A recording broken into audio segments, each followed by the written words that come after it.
dalam masa yang paling menyedihkan, seperti pandemi, seperti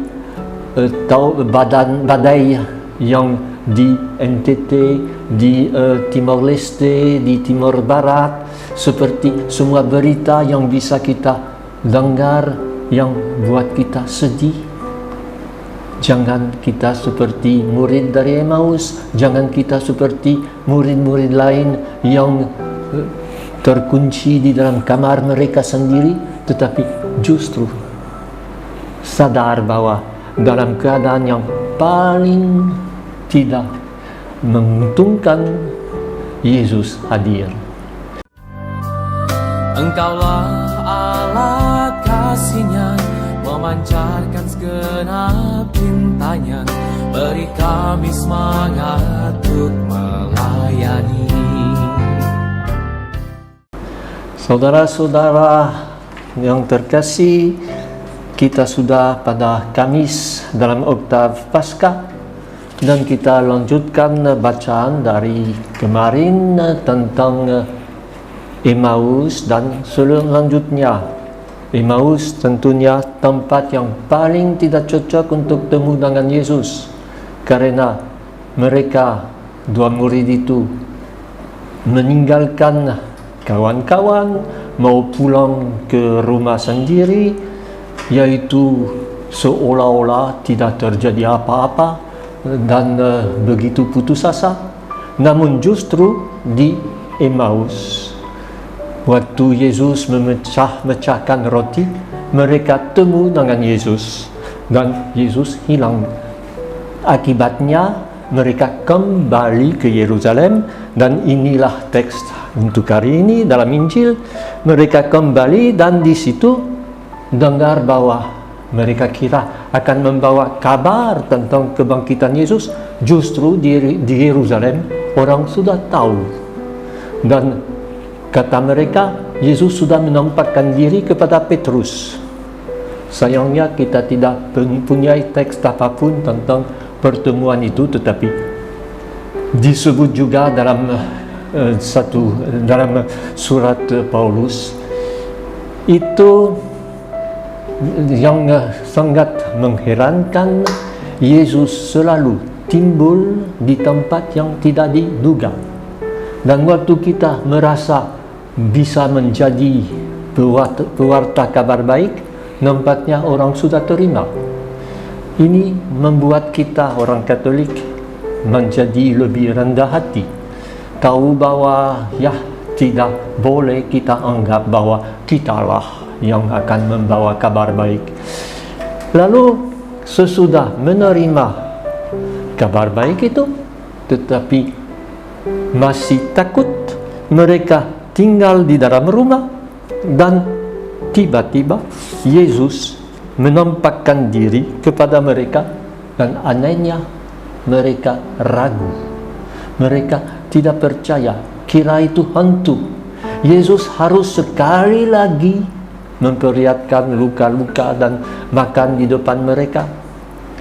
Itu sekali lagi untuk kita Katolik.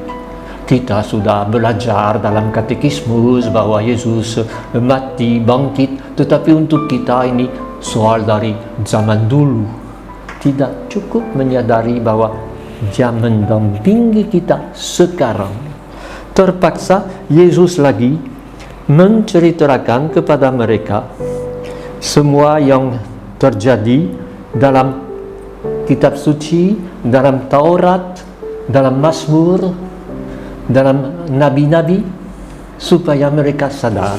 Dan hal itu juga dalam bacaan pertama hari ini, yaitu sesudah Petrus dan Yohanes menyembuhkan seorang yang lumpuh, mereka ditanya oleh umat, bagaimana kamu bisa menyembuhkan orang itu?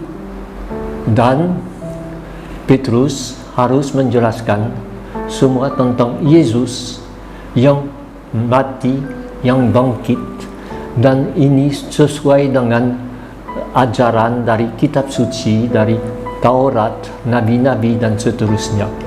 Selalu kembali ke Alkitab selalu kembali kepada sabda Allah, merenungkannya bukan sebagai kisah-kisah dari zaman dulu, tetapi sebagai terang untuk masa kini, terang untuk hidup kita yang barangkali begitu rutinitas. Ya, kita beragama, kita tahu bahwa Yesus begini begitu, tapi menyadari bahwa Dia hadir dalam hidup kita justru dalam masa yang paling menyedihkan, seperti pandemi, seperti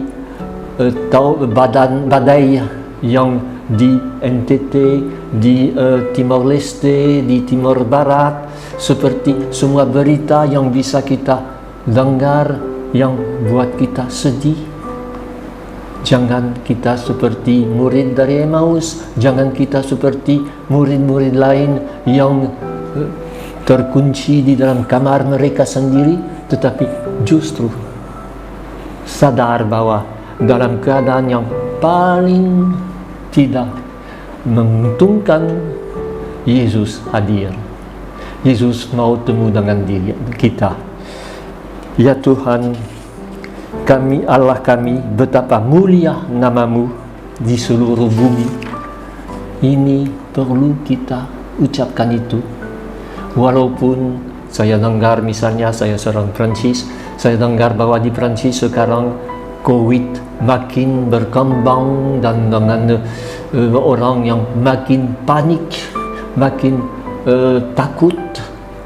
Untunglah di Indonesia tenang, kita lebih aman, bukan karena COVID tidak ada juga, tetapi kita tidak panik. Anehnya di Perancis, di Kanada, di Amerika Serikat, semua orang sekarang panik, padahal mereka Katolik atau Kristen, lupa bahwa Yesus justru hadir waktu itu. Saya baru kirim berita ke Perancis dengan berkata, belajarlah dari Indonesia untuk lebih tenang.